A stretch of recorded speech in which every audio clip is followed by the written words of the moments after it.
Allahu akbar. Miji na gari abin buga misali shi da wanda yake taimakon matansa ko matan shi akan shirye-shirye domin haɗuwa da Allah subhanahu wa ta'ala a ranar tashin alƙiyama. Fayahudduha shine wanda yake kwadaitar da iyalin shi ala huduri majalisi zikiri, cewa ku yawaita zuwa majalisin karantarwa, kamar mazajen ku da suka bar ku kuka zo nan, to kowa duk wanda mijinta ya barta ta zo nan, to mijinta ya shiga cikin wannan misali.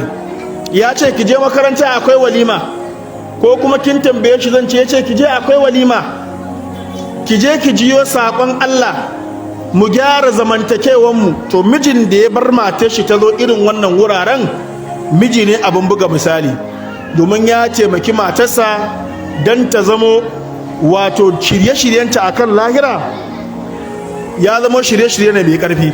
Ina fata an gane. Wannan shine mijin da yake taimaka ma iyalin shi domin su zamo ko ta zamo mace mai capacity. Mata idan an capacity a wurin miji, sai su ce maka macen da in ta ce ma mijinta tashi zai tashi, in ta ce zauna zai zauna, in ta ce bani zai bata, in ta ce ina son ganin ka zai bar duk abin da yake ya zo, in ta ce saki wance zai sake ta, in ta ce yi kaza zai yi. To wannan matan tana da cikakken capacity.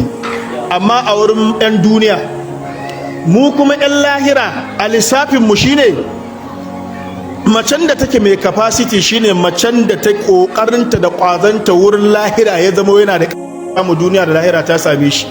Allah ka sanya matan mu su zama